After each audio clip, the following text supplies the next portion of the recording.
Hello again. First of all, I would like to thank the organizer for giving me the opportunity to share our experience with DCB.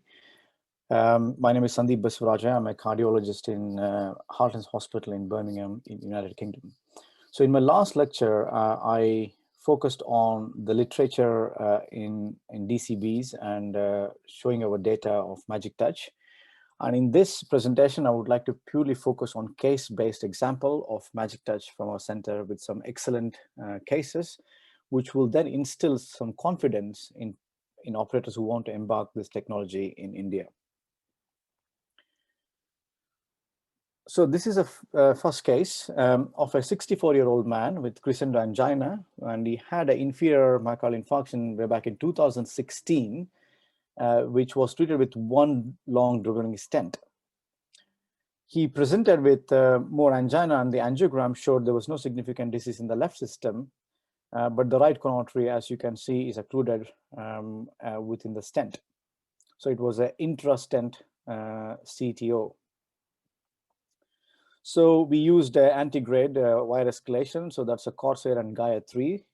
With the retrograde injection, we were confirming our position and keeping the wire within the stent. And finally, we entered the distal true lumen, confirmed with the retrograde injection, after which we pre-dilated the lesion with non-compliant scoring balloon. And we did an intravascular ultrasound, which essentially showed the stent was significantly undersized. So the vessel measured at least 4 millimeter, and as you know, the stent use was 3 millimeter. So following adequate pre-dilatation, we used two overlapping drug-coated balloon, which is a Magic Touch, 3.5 by 35 and 40 by 25 millimeter. In the end, we had an excellent TIMI3 flow in the artery, and patient came back for a follow-up at 6 months. And as you can see, that the artery is still open, and excellent result continued. The second case is even more interesting. A 54-year-old man with non-ST elevation myocardial infarction with previous angioplasty to LAD and circumflex in 2012. Now, in the circumflex, he had received a 30 by 30 millimeter drug-eluting stent. And the angiogram this time showed the stent in LAD was okay, but there was a restenosis in the circumflex stent, as you can see in this picture. So given his presentation, we decided to treat this. Now, first we did an IVUS following pre-dilatation, and as you can see in the IVUS, how small the stent is compared to the vessel.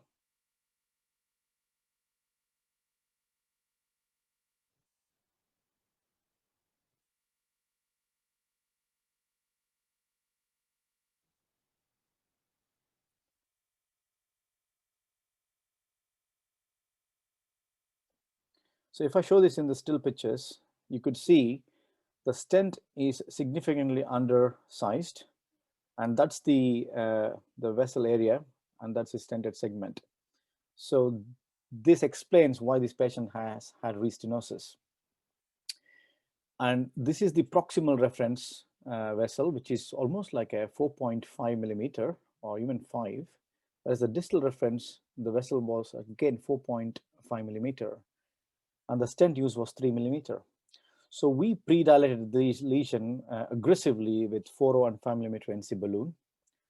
And then we used a Magic Touch. But before that, we did an IVUS. As you could see here, the repeat IVUS shows that the stent is now adequately opposed to the vessel wall. This is post the pre-dilatation.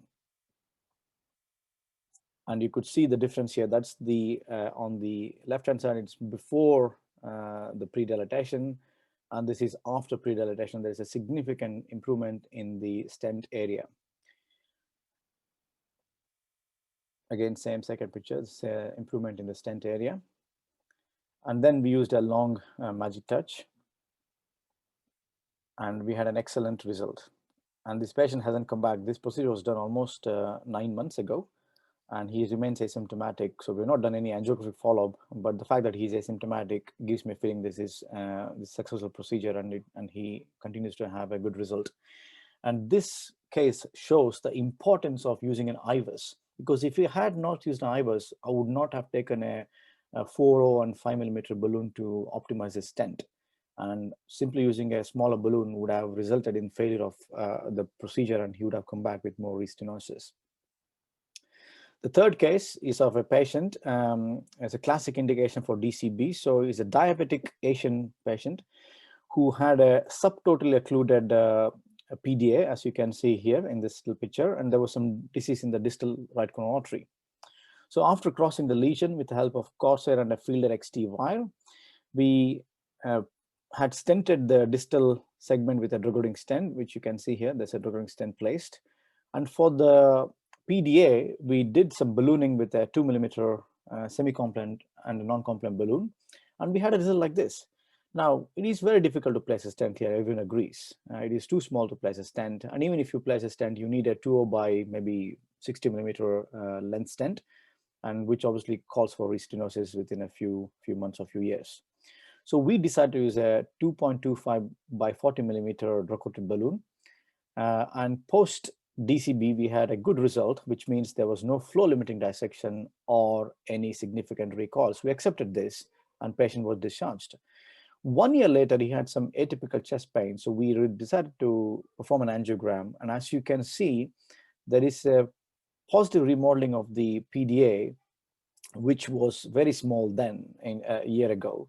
And if you compare the two, that is post-procedure, that was here, and this is at 1 year follow-up, you could see the difference, that there is a positive remodeling of the vessel. So this is an excellent indication for DCB, small vessel diffuse disease. The fourth case is again very interesting. 8-year-old man with crescendo angina. He had a mitral valve repair in 2012. At the same time, he also had a vein graft placed to the LAD. He came in with more angina, and the stress MRI scanning demonstrated ischemia in the LAD territory. He was on apixaban for atrial fibrillation. So we did the angiogram, and what we noted was that there was an insertional stenosis where the vein graft joined the native LAD. And as you can appreciate here, there is a tight stenosis. And since there was an ischemia, we knew this was the culprit. So you could see that the lesion was very tight. So the problem treating this with a stent is, one, there's a big size mismatch because this is very ectatic segment.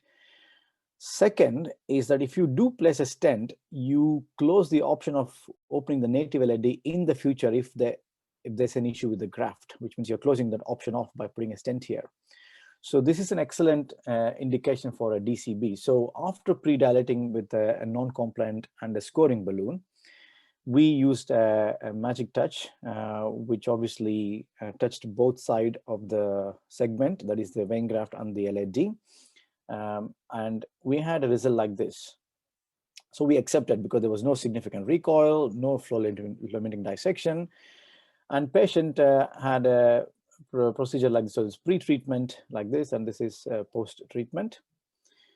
And he came back for a follow-up angiography 18 months later, and as you could see, the result looks still very nice. It's not recoiled, and in fact, it's positively remodeled, and you can appreciate this when you compare the two. So this is the post procedure, and this is the follow-up, and you could see there is a positive remodeling of that segment.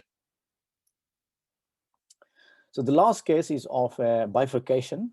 So this patient had a significant disease in the circumflex bifurcation, that's the marginal and the AV circumflex. And he also had an occluded right coronary artery, which probably you can appreciate that there is some collateral to the right coronary artery.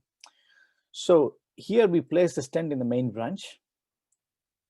After that, we saw that the side branch was pinched, and it was a big side branch, so we didn't want to kind of leave this.